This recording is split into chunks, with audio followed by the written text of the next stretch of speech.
नमस्कार दोस्तों। आज प्रयागराज महाकुंभ में जो दर्दनाक हादसा हुआ उसने हम सबको अंदर तक झकझोर कर रख दिया। ऐसे हादसों में अगर किसी भी परिवार का एक भी सदस्य हताहत हो जाता है तो उस परिवार को जीवन पर्यंत एक दुख देकर चला जाता है। कोई भी शब्द, कोई भी सहायता इस दुख को, इस कमी को कभी पूर्ण नहीं कर सकते। इस हादसे के बाद बहुत सारे लोग उत्तर प्रदेश सरकार और योगी आदित्यनाथ के ऊपर सवाल उठाने लग गए। लेकिन इस हादसे में क्या कमी थी, किसकी वजह से ये हादसा हुआ, ये समझने के लिए और किसी निष्कर्ष पर पहुंचने के लिए इस हादसे को समझना पड़ेगा कि सिलसिलेवार आखिर प्रयागराज में हुआ क्या। मौनी अमावस्या के अमृत स्नान के लिए करोड़ों श्रद्धालु प्रयागराज महाकुंभ में पहुंच रहे थे। कल रात से ही संगम घाट वो मुख्य घाट है जहां पर गंगा, यमुना और सरस्वती तीनों नदियों का संगम होता है। उस संगम घाट पर कल रात से ही लाखों श्रद्धालु इकट्ठे हो रहे थे और रात में वहीं पर विश्राम कर रहे थे। ये श्रद्धालु संगम घाट पर रात से ही विश्राम इसलिए कर रहे थे क्योंकि ये चाहते थे कि आज सुबह यानी मौनी अमावस्या की सुबह शुभ मुहूर्त में ये संगम में स्नान करके अपने अपने घरों को चले जाएंगे। लेकिन जब श्रद्धालु वहां पर अधिक संख्या में पहुंचने लग गए तो संगम घाट पर भीड़ बढ़ने लग गई। उसके बाद मेला प्रशासन श्रद्धालुओं से ये अपील करता रहा कि जो भी लोग उस समय घाट पर उपस्थित हैं वो तुरंत संगम में स्नान करके अपने अपने घरों को चले जाएं, नहीं तो भीड़ वहां पर बढ़ती जाएगी। प्रयागराज मंडल के कमिश्नर स्वयं श्रद्धालुओं से ये अपील करते हुए सुनाई दी। सभी श्रद्धालु सुन लें, यहाँ लेटे रहने से कोई फायदा नहीं है। जो सोवत है सो खोवत है। उठिए उठिए, स्नान करिए। और ये आपके सुरक्षित रहने के लिए बहुत आएंगे और भगदड़ मचने की संभावना है। आप पहले आ गए हैं तो आपको सबसे पहले अमृत मिल जाना चाहिए।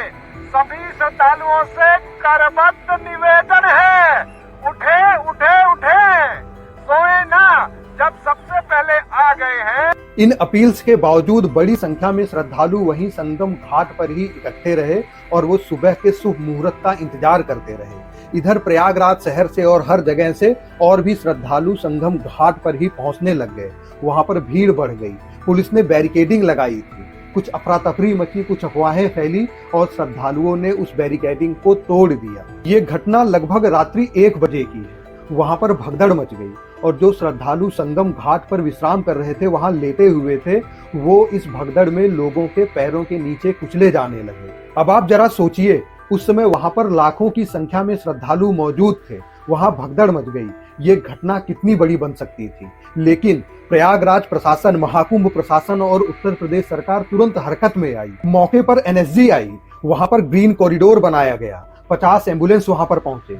घायलों को तुरंत अस्पतालों में एडमिट करवाया गया। मुख्यमंत्री योगी आदित्यनाथ उसी समय अर्धरात्रि से ही प्रशासन के संपर्क में थे। उनकी दिशा निर्देश में, उनकी निगरानी में सारे राहत कार्य, सारे बचाव कार्य किए जा रहे थे। प्रधानमंत्री नरेंद्र मोदी ने योगी आदित्यनाथ से रात में 1 घंटे के भीतर 2 बार फोन पर बातचीत करी। गृह मंत्री अमित शाह ने मुख्यमंत्री योगी आदित्यनाथ को फोन किया और उनको केंद्र के हर संभव मदद का आश्वासन दिया। इस संकट की घड़ी में उत्तर प्रदेश सरकार और महाकुंभ मेला प्रशासन ने जो समर्पण, जो संवेदनशीलता और जो तेजी दिखाई, उसकी वजह से एक बड़ी दुर्घटना घटने से बच गई। और जो हमारे 13 अखाड़े हैं, उनके अखाड़ा परिषदों ने, आचार्य महामंडलेश्वरों ने इस मामले में अपनी संवेदनशीलता दिखाते हुए, मामले की गंभीरता को समझते हुए शाही स्नान को बसंत पंचमी तक स्थगित कर दिया। मुख्यमंत्री योगी आदित्यनाथ, सभी महामंडलेश्वर और जगत गुरु स्वामी श्री राम भद्राचार्य जी महाराज ने श्रद्धालुओं से ये अपील करी कि वो संगम घाट की तरफ न जाएं, बल्कि उनके आसपास, उनके नजदीक जो भी घाट उपलब्ध हैं, वहां पर स्नान कर लें। महाकुंभ में आने वाले सभी श्रद्धालुओं से अनुरोध कर रहा हूं, आज क्षमता से अधिक भीड़ आ गई है प्रयागराज में। इसे संगम का आग्रह छोड़ दें और अपने अपने निकट वाले घाट पर स्नान करें। पहले प्रयास ये करें कि अभी शिविर से जाने का भी आग्रह न करें। सब लोग अपनी सुरक्षा में रहें, एक दूसरे की सुरक्षा करें। मैं वैष्णव संप्रदाय का सबसे वरिष्ठ धर्माचार्य होने के नाते तीनों अखाड़ों से भी कहूंगा कि आज का अमृत स्नान निरस्त कर दिया जाए। और मैं भी भगवान से प्रार्थना करता हूं कि सबका मंगल हो। जय श्री राम। मुख्यमंत्री योगी आदित्यनाथ कह रहे हैं कि इस समय प्रयागराज में 8 से 9 करोड़ श्रद्धालु उपस्थित हैं। अगर ये नंबर आपको समझ नहीं आ रहा है तो मैं बताता हूँ, 8 से 9 करोड़ श्रद्धालु यानी UK, Germany, France, Australia, Canada, New Zealand, इन सभी देशों की जितनी जनसंख्या है उस जनसंख्या से भी अधिक श्रद्धालु इस समय प्रयागराज में उपस्थित हैं। इतनी बड़ी जनसंख्या को मैनेज करने में कुछ ना कुछ कमियां तो रह ही जाएंगी, फिर भी प्रशासन अपने पूरे मनोयोग से इस महाकुंभ को सफल बनाने में लगा हुआ है। आप वहां पर कार्यरत एक पुलिस अधिकारी की ये वीडियो देखिए। 90 किलोमीटर 90 किलोमीटर। मेरा नाम राजा राम सिंह है। मेरा नाम राजा राम सिंह है। बबुआ बबुआ कैमूर बबुआ बबुआ थाना बबुआ जिला किलोमीटर कंचना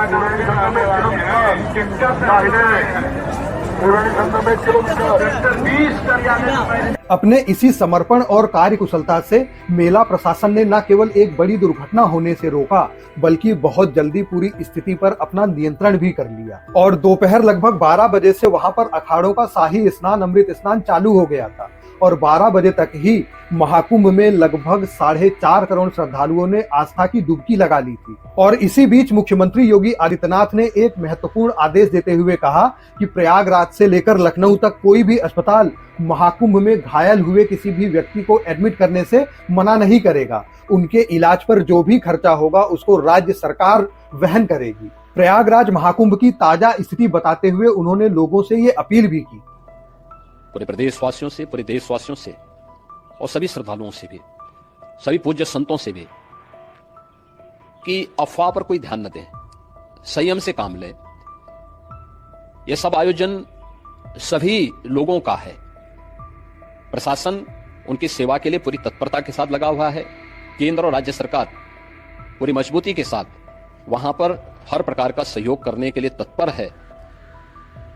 लेकिन कोई किसी अफवाह पे ध्यान न दे। कोई भी व्यक्ति नकारात्मक अफवाह फैलाने का प्रयास करेगा, उस प्रकार से नुकसान हो सकता है। और जहां पर हैं आप, लगभग 15 से 20 किलोमीटर के दायरे में अस्थायी घाट बनाए गए हैं, उसमें कहीं भी वे स्नान कर सकते हैं। आवश्यक नहीं कि संगम नोच की तरफ ही आए, क्योंकि भीड़ देखते हुए खासतौर पर जो बुजुर्ग हैं, बच्चे हैं, श्वास के रोगी हैं, उनको लंबी दूरी तय नहीं करनी चाहिए। और जहां पर हैं वहीं पर आराम से पहले स्थिर होकर के कार्य करें, वहां पर रह करके। और जो नजदीक के घाट हैं उसी नजदीक के घाट में स्नान करेंगे। सब गंगा जी के ही घाट हैं और गंगा जी के इस घाट में वही पुण्य प्राप्त होगा। ये मौनी अमावस्या है। मौनी अमावस्या में स्नान का महत्व है। संगम में स्नान का दबाव बहुत ज्यादा है, इसलिए सभी लोग अगर वहां पे इसमें अपना सहयोग करेंगे तो सकुशल हम सभी श्रद्धालु जनों को वहां पर स्नान करने में सफल होंगे। और फिर इसके उपरांत अमृत स्नान के लिए पूज्य संतों से भी, अखाड़ों से भी हम लोग अनुरोध करेंगे। जो घायल हैं, गंभीर रूप से घायल हैं, उनके उपचार की तत्परता के साथ व्यवस्था भी की गई है। उन सबके सकुशल स्वस्थ होने की भी हम कामना करते हैं। राष्ट्रपति द्रौपदी मुर्मू, प्रधानमंत्री नरेंद्र मोदी, गृह मंत्री अमित शाह, रक्षा मंत्री राजनाथ सिंह, इन सब ने इस घटना पर अपनी संवेदना व्यक्त करी है। इस घटना में जो भी लोग हताहत हुए हैं उनके परिवारों के साथ हम सब की संवेदनाएं हैं। उनके दुख को, उनके कष्ट को कोई भी शब्द, कोई भी सहायता कम नहीं कर सकती है। लेकिन सच्चाई ये भी है कि प्रशासन की मुस्तैदी की वजह से एक बहुत बड़ी घटना घटने से रुक गई। आप इसके बारे में क्या सोचते हैं, कमेंट करके हमें जरूर बताइएगा। और आप सभी से हमारी अपील है कि अभी अगर आप प्रयागराज आने का प्लान बना रहे हैं तो 5 फरवरी के बाद ही आइए, क्योंकि प्रयागराज में अभी जितने श्रद्धालु उपस्थित हैं उनको वहां से बाहर निकलते निकलते ही 2 से 3 दिन लग जाएंगे। अपना और अपने परिवार का ख्याल रखिए। मिलते हैं अगले वीडियो में, तब तक के लिए नमस्कार।